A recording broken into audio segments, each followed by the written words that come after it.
Yo, welcome back to another day recap. Today we're gonna go over, well, my thoughts on today. Um, I didn't trade today. I wasn't there for it. But anyhow, we're just gonna go through. So on the daily, we have this daily busy, as well as this daily busy here as well.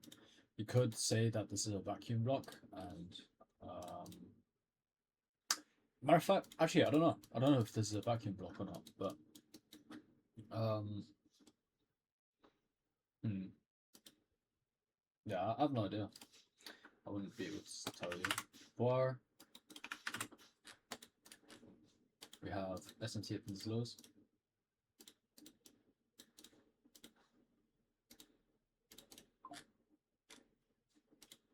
And inside this daily busy slash vacuum block slash volume imbalance. Then go into the 1 hour. So right now I'm looking for buys. I'm looking at buys.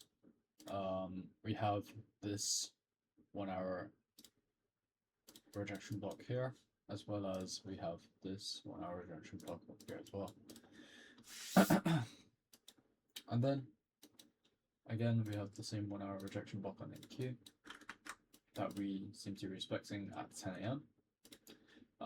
We had this civvy here as well that we respected, and as well as here as well. These civvies I don't really look at as a really high probability area where we would reject off, so I wouldn't. I think since some of you guys don't use rejection blocks, I'll just mention that anyway. But yeah, so let's zoom in. Well, first of all, at 10 a.m. we create a 1 hour change. Matter of fact, that's just an overblock. We'll just call that an overblock there. But over here we make the 15-minute change. So I would be able to see longs when we came and rebalanced into this inefficiency right here. I would be able to see longs. However, once we ended up running through, just like that, busy here. Once we end up running through this change, or creating this change, and then tapping into it, and then respecting it, then I would be looking for shorts. Because we shouldn't really tap that or respect that change unless we want to go for these lows. And I could see why some people would think or would say that there's equals highs up here, that's the drawn liquidity. I could see that as well. However, we just had a 15-minute change, 15-minute respected this change in the state as well. We had inversed, we have a really big dump lower. We also have this AMD right here, accumulation, manipulation, and then distribution. You could look at it like that. But yeah, that's kind of it for the day. I don't think I'm missing anything important.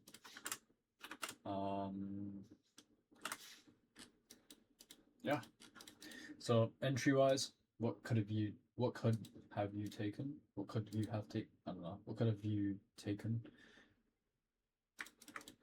This would be for buys, but as soon as we created this or respected that 15-minute change, then it would be a bit, a bit like why am I taking a long that's against the change here, the 15-minute change. So I could see why you would take this long here, but for me, I reckon it's just too 50-50 sort of thing, because we're going against that 15-minute high time frame order flow, as well as the when we created this entry, right here, we ended up respecting that 15-minute change. So, yep, that's basically it. You could have taken this to London low, which is over here, and yeah, that would have been a 1 to 5 if you put your stop above that change, the body, or a 1 to 3.6 if you put it at the high, swing high. Was there any other entries apart from just fair value gaps and changes? No, there wasn't any other entries that I saw. No mitigation blocks, no rejection block entries. You could look at this as a rejection block, but there's no higher time frame. There's nothing higher time frame validating that rejection block, so I wouldn't really call that a rejection block. Although if you look at the 5 minute, actually no, the 5 minute doesn't have it either.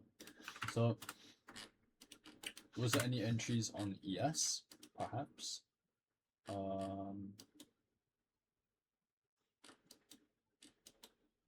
Nope, doesn't look like it. No entries on ES either.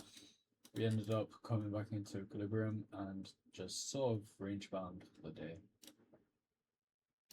So right now it's 3:30 p.m. It's actually lunch session right now. I mean PM session. But yeah, we ended up going back to equilibrium, and now we're just, I'm looking at, particularly if, I'm not sure if it is a vacuum block or not, again, as I said, but on the daily,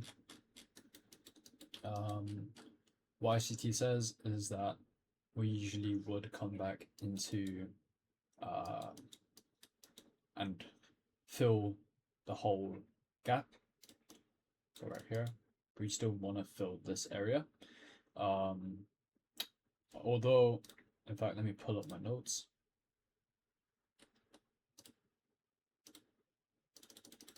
It's not opening.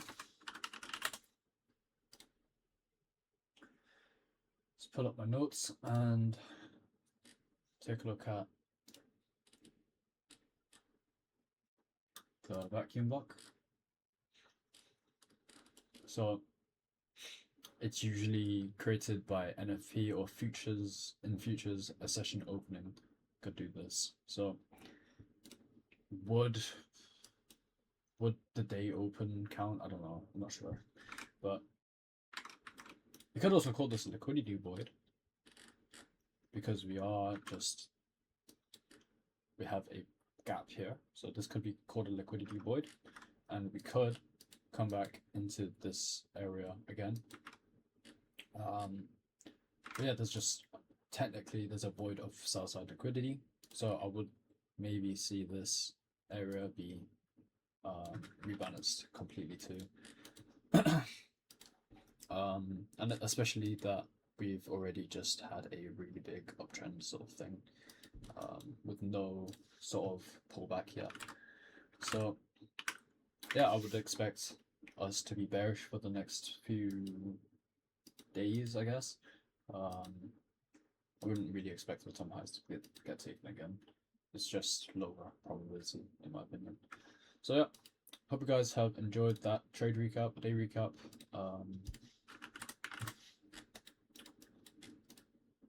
Yeah, that's basically it. Peace.